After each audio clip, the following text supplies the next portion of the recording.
Boa noite. Na edição desta terça-feira, 10 de janeiro, recebemos no estúdio o secretário de Administração, Davi José Françoso. Ele vem falar das primeiras ações que pretende realizar à frente da pasta. E você também vai ver os estragos da chuva de ontem. Primeira tempestade de verão do ano deixou mais uma vez as Nações Unidas debaixo d'água e destruição por toda a cidade. Tecnologia bem aplicada. Projeto da Unesp usa robôs para desenvolver a linguagem em crianças com autismo.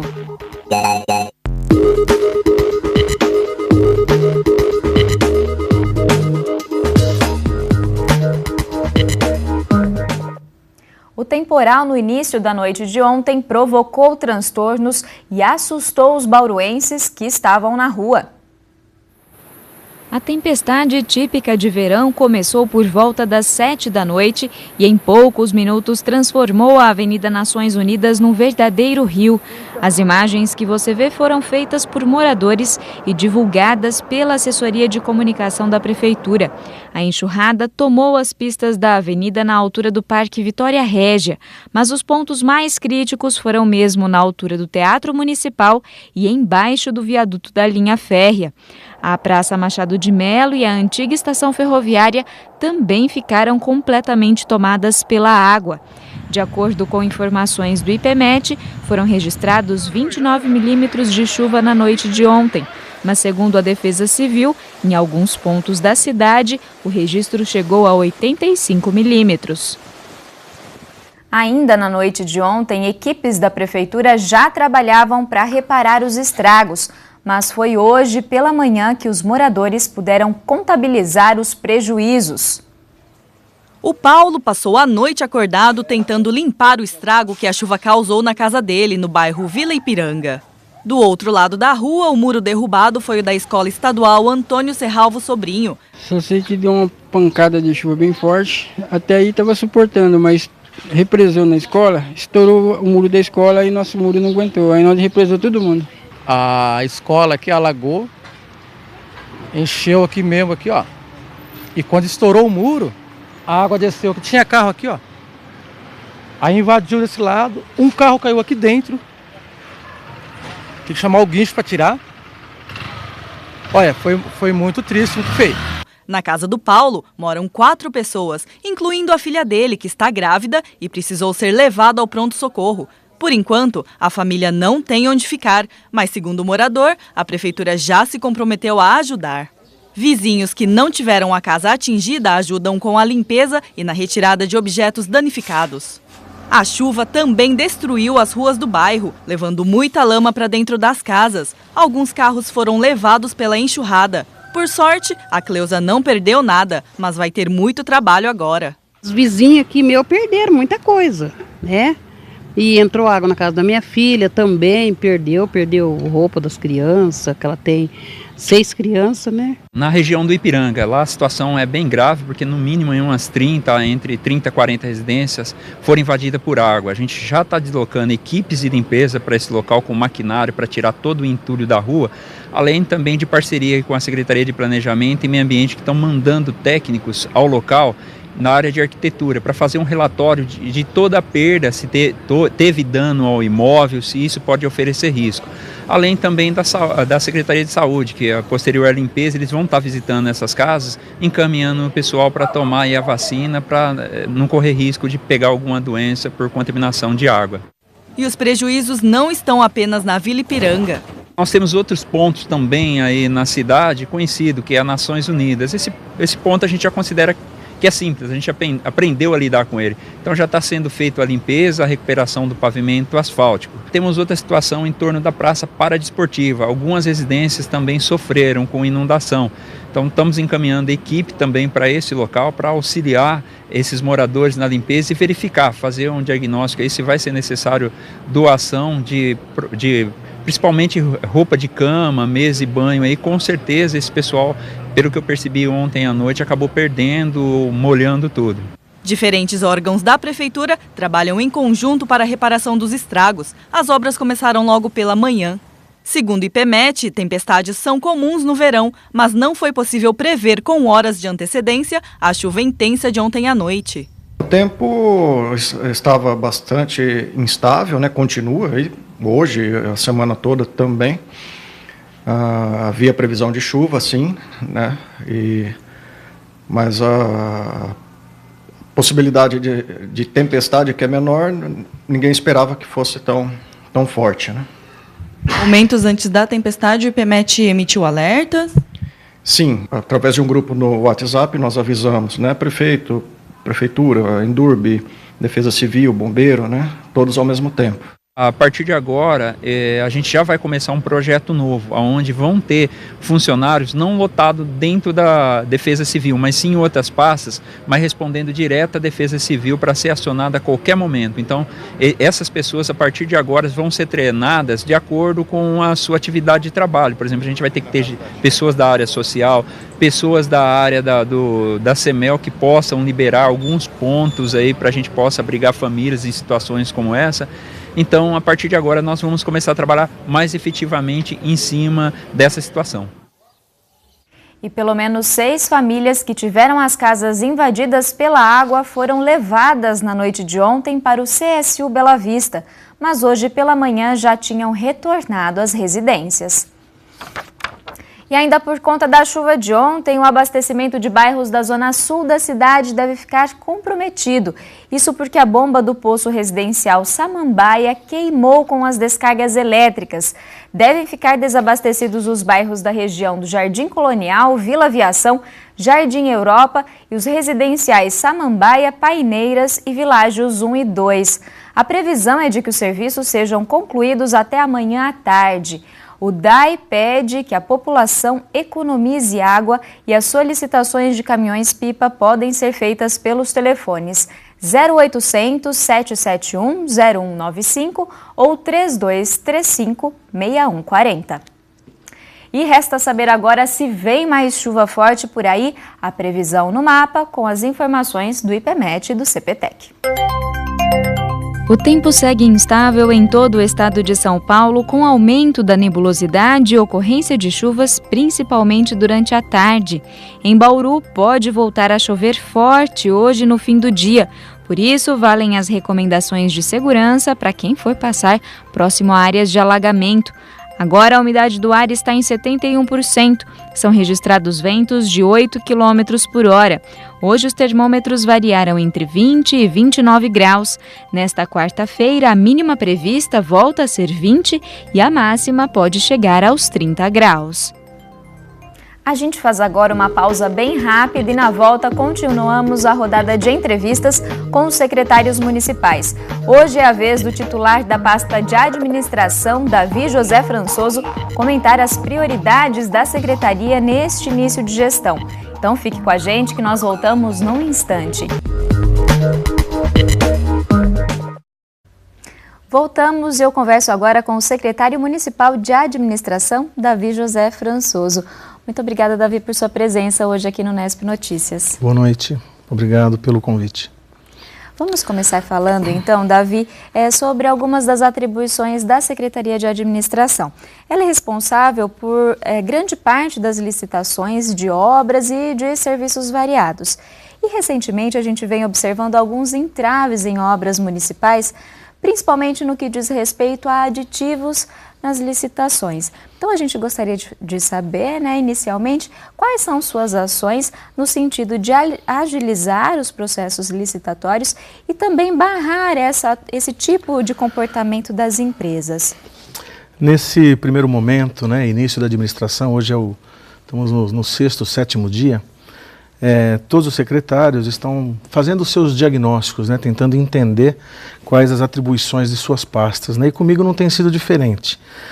Por mais que, no caso das licitações, os aditivos eles são previstos em lei, ou seja, os aditivos eles não são nada irregulares, porém eles não podem ser tão constante, né? Então nós não identificamos as causas, né, que têm gerado alguns processos, principalmente nas obras de maior volume financeiro, terem os aditivos, né? A gente trabalha muito, né, com o Gazeta no plano de governo, a gente tem feito reuniões, a gente tem avaliado que a prefeitura tem que trabalhar mais focada em gestão de projetos, em gestão de contratos, ou seja, tem que ter um olhar mais clínico para essas situações. Enquanto secretário de administração, eu tenho como missão, né, tornar a área de compras da prefeitura a melhor, ou seja, dar as ferramentas, os equipamentos, aquilo que os profissionais equipá-las da melhor maneira possível para a prefeitura estar sempre fazendo boas contratações, né, e evitando cada vez mais problemas com o processo de compra, dando celeridade aos processos, né, vamos estar interagindo com todas as secretarias, identificando quais são os gargalos, quais são os problemas que eles enfrentam na hora de fazer alguma aquisição, fazer uma compra, descrever um objeto, desenhar um termo de referência. Ou seja, nós vamos identificar essas causas e vamos combatê-las. Uma outra atribuição da Secretaria de Administração é a gestão de recursos humanos. E a gente sabe que as prefeituras, não só de Bauru, de muitas cidades, vêm enfrentando uma contenção severa de gastos, né? Existe uma previsão de alguma ação envolvida com os funcionários, corte de horas extras, algo nesse Na sentido? verdade, frente à Lei de Responsabilidade Fiscal, o município já o ano passado atuou na questão das horas extras, né? Diminuímos bem as horas extras, e imagino que esse ano de 2017 vai ser um ano muito difícil também, um ano em que nós vamos ter que nos reinventar, né? Costumo dizer que vivemos a sociedade da inovação, né? Então nós vamos ter que fazer mais com menos. A prefeitura deve passar por uma reengenharia. Estamos trabalhando já num organograma diferente. O organograma que a prefeitura tem hoje tem mais de 20 anos. Então nós vamos redesenhar os processos. É objetivo do Gazeta abolir com o papel na prefeitura, ou seja, tornar a prefeitura, informatizar os processos, implantar conceitos de BPM, workflow, né? E tentar identificar também talentos nas secretarias. Na própria Secretaria da Administração nós estamos com um projeto piloto de uma pesquisa de clima organizacional, né? Então a gente está com, vamos dizer assim, a gente está com boas práticas, tentando trazer boas práticas para a prefeitura. E isso vai acabar chegando nas pessoas, né? Vamos dizer assim, as pessoas hoje é o nosso maior bem, né? É o bem intangível que toda organização tem. E a prefeitura sabe que o seu pessoal é o bem maior que o município tem. Agora, nesse momento não dá para antecipar. Nós devemos agora, nos primeiros 3 meses desse ano, já entrar em negociação com o sindicato, ouvir as demandas. No plano de governo do Gazeta, nós estamos instituindo uma mesa de negociação permanente, ou seja, nós estamos com várias ferramentas e mecanismos aí para tentar criar os benefícios e tratar de reajuste. Novas contratações? Novas contratações no momento, só para funcionários que estão aposentando e as nossas demandas de saúde e educação. As outras secretarias nós estamos segurando todas as contratações, todos os processos de contratação vão ser reanalisados, né? Vai se identificar as demandas, as necessidades. Todo um planejamento. Isso, para poder... Eu imagino que a prefeitura vai fazer algum tipo de remanejamento de pessoas, né? Isso é interessante. Também é uma proposta do Gazeta, né? Além dos secretários, contar com 3 gerentes, né, na administração municipal. Como você avalia essa proposta e como a Secretaria de Administração estaria integrada? Eu estou na prefeitura há 35 anos, né? E essa reestruturação que o Gazeta propôs, ela é muito interessante. E esses mediadores, né, esses gestores que vão estar fazendo a interlocução, muitas vezes de assuntos críticos, né, ou seja, isso é muito bem-vindo, né? São 3 servidores de carreira, né? Nós temos o Elson, o Pires e o Dr. Paulo, e eles são super experientes nessa atribuição que vai ser para eles passadas, né? E eu acho que isso vai dar muito resultado, né? Eles vão estar destravando processos que às vezes por falta de comunicação acabam não tendo uma interação necessária. E o objetivo deles é justamente integrar. Eu acho que é muito bem-vinda essa iniciativa do plano de governo do Gazeta. Secretário, eu agradeço a sua participação hoje aqui com a gente. Mas eu tinha tanta coisa para falar. Por hoje é só. Eu que agradeço, boa noite a todos. O aguardamos numa próxima. Tá ótimo, perfeito. Obrigado. No próximo bloco, a gente fala de um uso diferente da tecnologia. Um projeto de extensão do curso de Fonoaudiologia da Unesp em Marília, que conta com robôs para ajudar crianças com autismo a se expressarem. A gente revê essa reportagem já já. O nosso intervalo é bem rápido. Estamos de volta com uma oportunidade para quem deseja ingressar no mercado de trabalho. O Sebrae está com vagas abertas para jovens aprendizes. O repórter Murilo Barbosa tem as informações. São 70 vagas para 28 cidades aqui do estado de São Paulo. A seleção é feita pelo CIEE, o Centro de Integração Empresa-Escola. Quem tem mais detalhes sobre o processo é o Bruno Correia, assistente de atendimento a empresas do CIEE Bauru. Bruno, quem pode se inscrever? Quais são os requisitos? Pode se inscrever nas vagas para o programa de aprendizagem do CIE, jovens de 14 a 21 anos, né, com ensinos de escolaridade de nível fundamental, nível médio. E como vai funcionar a seleção? Ela é realizada em mais de uma etapa? Conta pra gente, Bruno. Isso. O processo de seleção para vagas de aprendiz do Sebrae, elas são feitas em até 3 fases, 3 etapas, tá?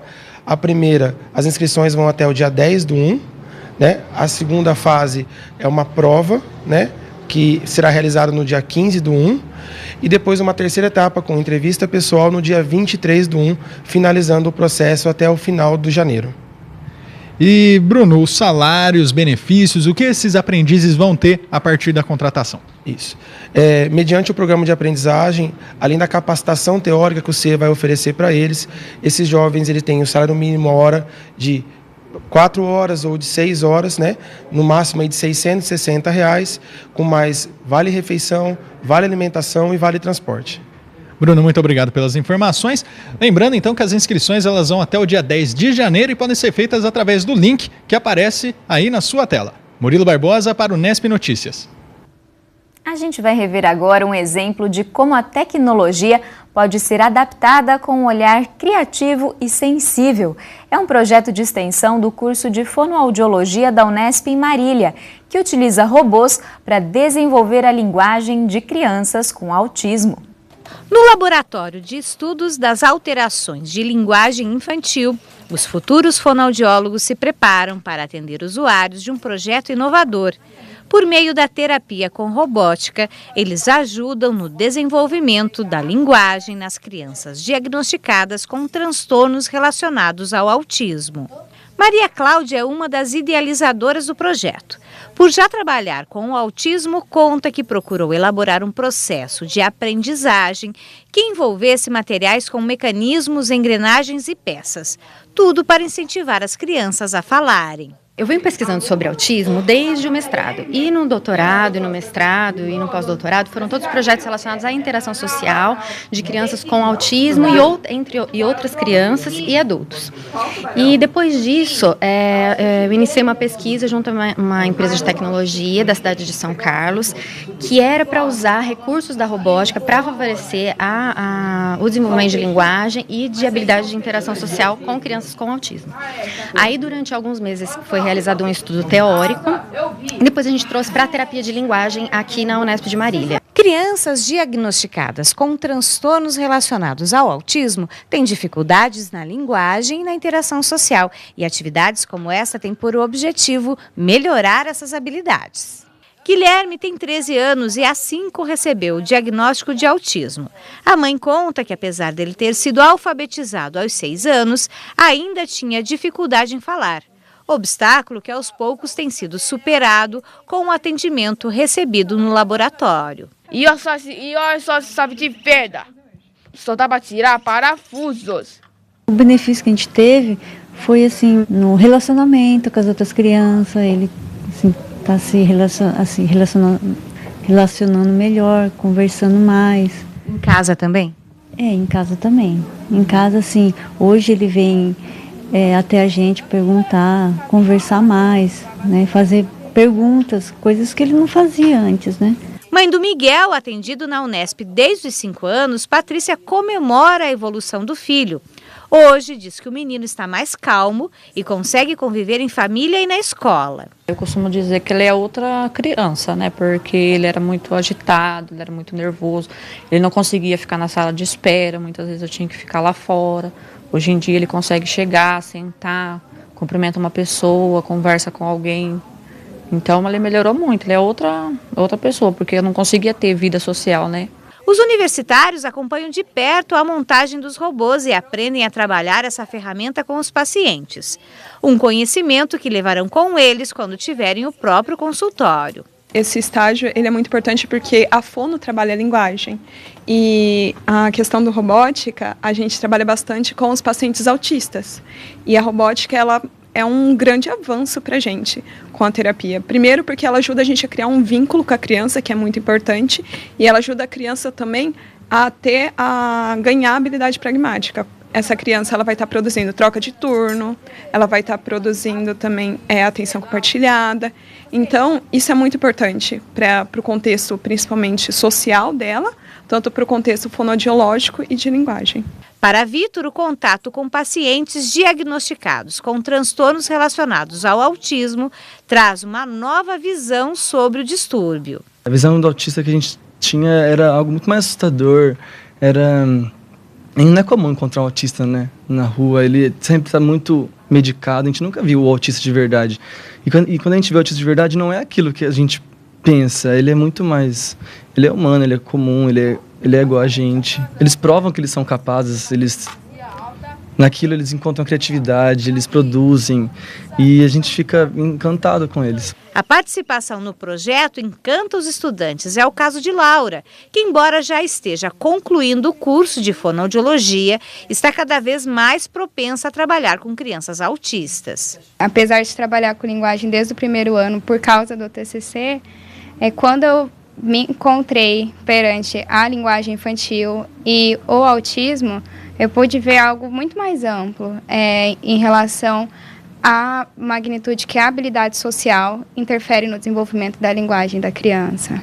E a terapia com robótica não empolga apenas as mães e os alunos. As crianças também ficam fascinadas com as peças e as engrenagens. Foi difícil fazer o Gabriel tirar o foco da atividade para conversar com a gente. Você gosta de vir nas aulas da robótica? Gosto. Por quê? Porque a gente tem que saber, né, a tecnologia de hoje, moderna, sabe? Segundo a coordenadora do laboratório, a Unesp de Marília é uma das pioneiras na formação de profissionais de fonoaudiologia preparados para atender esse público que só cresce no país. Nós temos hoje uma incidência de 1 para 68 crianças nascidas, se comparado com diabetes, né? E câncer em crianças é um número altíssimo de crianças afetadas com esse transtorno. O Unesp Notícias fica por aqui. A gente se encontra amanhã ao vivo às 6h30. Boa noite e bom descanso para você. Tchau!